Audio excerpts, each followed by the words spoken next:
gbogbo akitiyan láti ọwọ́ àwọn ikọ̀ olùgbèjà fún gómìnà ìpínlẹ̀ Kogi àná ìyẹn Yahaya Bello láti dá ìgbẹ́jọ́ rẹ̀ dúró ti jẹ́ ohun tí ilé ẹjọ́ gíga tó fìkàlẹ̀ sólùlù ilẹ̀ Nàìjíríà Àbújá ti fagilé.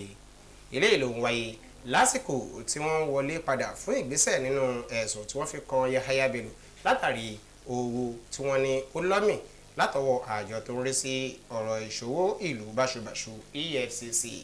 Akọ̀ròyìn wa Délé Àtúnbí ni ó jábọ̀ ìròyìn náà.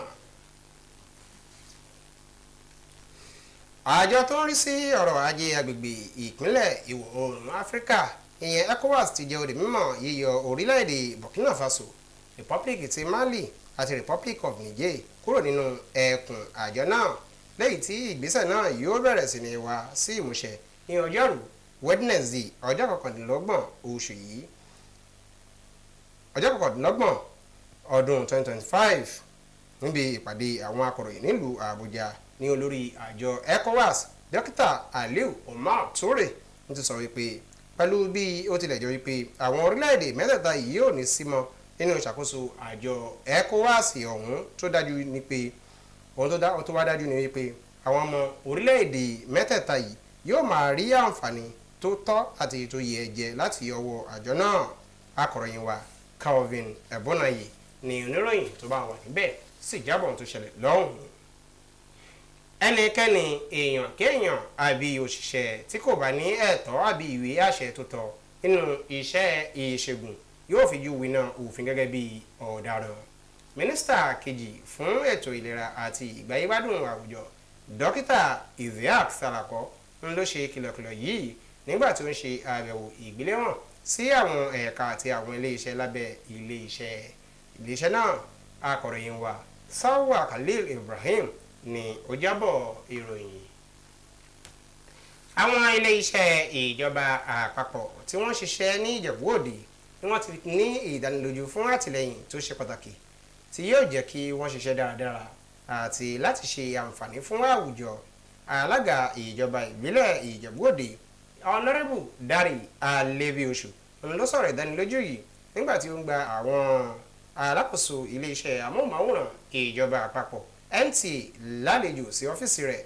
Akọ̀ròyìn wa Anthony Gandonu jábọ̀ ìròyìn wípé nígbà tí ọ̀gá àgbà ilé-iṣẹ́ amóhùnmáwòrán ìjọba àpapọ̀ NTA Ìjẹ̀bú Òde Abdulsalam Jimoh ń sọ̀rọ̀ níbi àbẹ̀wò náà ni ó ti sọ wípé àbẹ̀wò náà ní láti kí alága náà kú oríire fún ti àṣeyọrí rẹ̀ nínú ìdìbò tó kọjá, pàápàá jùlọ fún ìbáṣepọ̀ tó dára láti lè mú kí àlá dídásílẹ̀ ìpínlẹ̀ Ìjẹ̀bú wá sí ìmúṣẹ.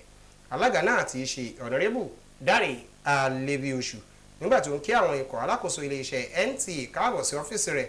Ó ní òun nígbàgbọ́ pé àjọṣepọ̀ tó dánmọ́rán ń ti wà láàrin iléeṣẹ́ NTA Ìjẹ̀bú Òde àti ìjọba ìbílẹ̀ náà láti ọdún tó ti pẹ́, lẹ́yìn tó ti ṣe ìlérí láti gùn lé ìbáṣepọ̀ tí ó wà tẹ́lẹ̀ tí òun yóò sì mú kí ó máa búrẹ́kẹ́ sí i. Honorable Dari Alebiosu lẹ́ni tó gbóríyìn fún iléeṣẹ́ NTA Ìjẹ̀bú Òde fún iṣẹ́ takuntakun tí wọ́n ṣe nípa jíjábọ̀ ìròyìn wọn nínú ìdìbò ìjọba ìbílẹ̀ tó kọjá. Wọ́n fọwọ́sọ̀yà ìfọwọ́sowọ́pọ̀ ìṣàkóso rẹ̀ láti mú ìdàgbàsókè bá àwọn ohun èlò àti ìgbáyégbádùn pàápàá jùlọ àwọn ohun ìṣàmúlò ọrọ̀ ajé ọmọ ènìyàn. Àjọ olùṣètò ìkà ènìyàn nílẹ̀ yìí NPC ti mú ìgbèrú bá àwọn ètò rẹ̀ lórí ìdánimọ̀ jíjẹ́ ọmọ ìlú nípasẹ̀ fífi ìjẹ́rìí sí ìbí fún àwọn ọmọ orílẹ̀-èdè Nàìjíríà ti ilẹ̀ adúláwọ̀. Ìgbésẹ̀ tí ó ti ní àtìlẹ́yìn àjọ àwọn ọmọ orílẹ̀-èdè Nàìjíríà tó ń gbé lókè òkun nínú. Alága àjọ olùṣètò ìdìbò nílẹ̀ yìí ìyẹn Nasiru Isa Kwara ló sọ̀rọ̀ yìí di mímọ̀ lákòókò ìpàdé rẹ̀ pẹ̀lú àwọn ọmọ ẹgbẹ́ tí àwọn ọmọ ilẹ̀ Áfíríkà tó nímọ̀ nípa ìtàn lókè òkun nígbà tí wọ́n sọ ìjẹ́rọ̀ wọn lórí ìpìlẹ̀. Wọ́n ní ètò ìkànìyàn àti ilé kankan tí ó wà nílẹ̀ Nàìjíríà yìí náà ni òní ṣaláì ní iye òǹkà àwọn ọmọ orílẹ̀-èdè Nàìjíríà tó ń gbé lókè òkun nínú. Akọ̀ròyìn wa Olúṣèyẹ Adéagbò lóníròyìn tó bá wà níbẹ̀ tó sì jábọ̀ bí ìṣiṣẹ́kú bí ọ̀bẹ náà ṣe bẹ̀ẹ́. Ìròyìn tí a ní fún yín lédè Yorùbá lọ́jọ́ tòní ò ní jù báyìí lọ. Má gbàgbé tẹ̀lé wa ní ojú òpó wa Facebook NTA Ìjẹ̀bú Òde àti lórí YouTube. A tún wà lórí TikTok náà. Ìdòwú Ògúnbàjò lórúkọ tèmi ó dàárọ̀.